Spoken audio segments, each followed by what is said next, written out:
Super Mario Bros. 3 is a collection of weird encounters. A knock on your door by an unknown face. A stranger in strange clothing.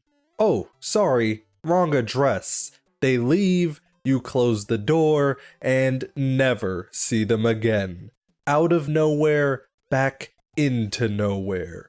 The desert holds the first of these encounters, a land of sand where dunes upon dunes of nothing roll into eternity, a yellow sterile sea as far as the eye can see. If it were up to me, deserts in many video games would remain deserted. My wonder, my imagination is not sparked by this desolate wilderness. However, this desert, World 2 of Super Mario Bros. 3, is different. For whatever contempt I may hold for this arid area is far outmatched by the seething scorn of the angry sun. How dare I trespass into his domain, a relentless, fiery fury swooping down time and time again, a blazing ball hell-bent on snuffing out the intruding foreign flame of Mario's life. Seriously, it's crazy. The sun itself is Mario's enemy, not in a poetic way either. It's straight up just soaring down from its throne in the sky to snap Mario's neck and cremate the remains. Mario outruns the desert sun. It makes sense for him to take a little swim afterward. Unfortunately for Mario, though, water is not the haven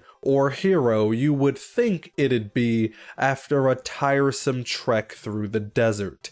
Because while there is no angry sun to fear in the water world, there is a boss bass, a big bastard stalking from the big blue.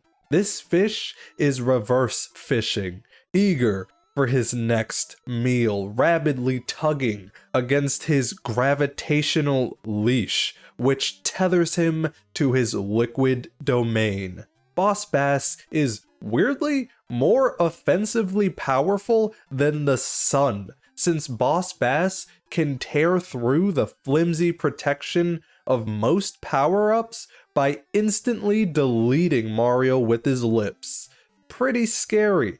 There's a segment in a horror game, Amnesia: The Dark Descent, that similarly involves staying out of water to avoid a carnivorous foe.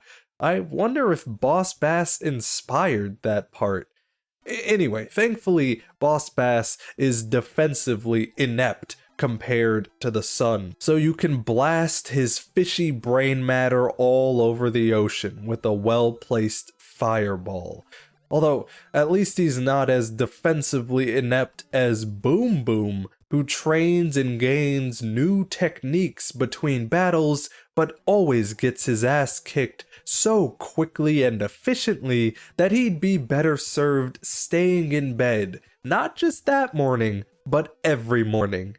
Ever. Stop trying, Boom Boom. You're trash. I'm tired of scraping bits of your pathetic scalp off the heel of my shoe. Boom Boom, despite his high ranking in Bowser's army, is far less impressive to me than a certain common soldier.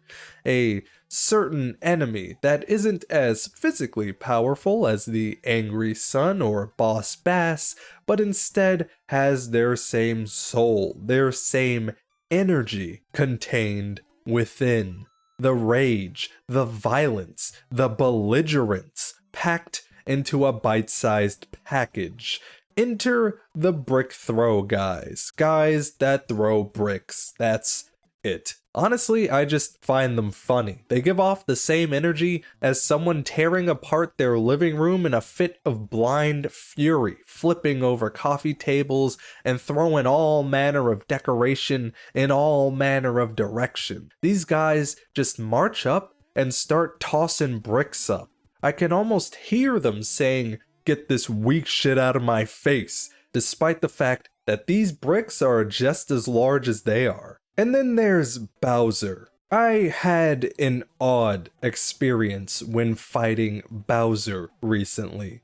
You see, theoretically, Bowser is the most special enemy of all, the final boss. But for some reason, it didn't feel that way. Weird. I mean, sure, I know Bowser's design well from all his future appearances in future games, but I'm talking about the mechanics of the fight itself. Baiting bull-headed Bowser into butt-blasting bricks until he barges into the abyss was definitely unique within the context of Super Mario Bros. 3. No other enemy in the game caused gameplay like this. This fight was Bowser's and Bowser's alone. And I had never fought this boss as a child. This recent encounter was my first.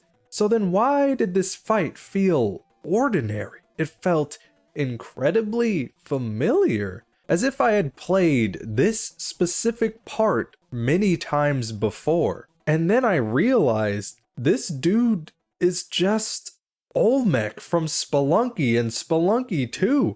My final encounter in Super Mario Bros. 3 wasn't a stranger knocking on my door, it was an old friend. Okay, actually, old enemy, get the hell out of here, Olmec. You know how many times that guy killed me in Spelunky 2? I'm slamming the door on his stupid gold face. The enemies in Super Mario Bros. 3 are awesome surprises. These weirdos that you see for just a few levels, or maybe even only one level. And then they're gone. They disappear before they lose their magic, before the foreign becomes familiar. The game, from start to finish, had me excited to meet strange new strangers. Diagonally moving thwomps, fire with legs, laser beam statues. Big. So many more freaks than what I covered in this video. I'm glad Super Mario Bros. 3 has so many weird enemies, because weird is where I find wonder. Rescued all the monarchs from the monster's spell. On my way to rescue Peach now, and the journey's going well. The end is near. Bowser better hide in his shell. Just cross over here. What the hell?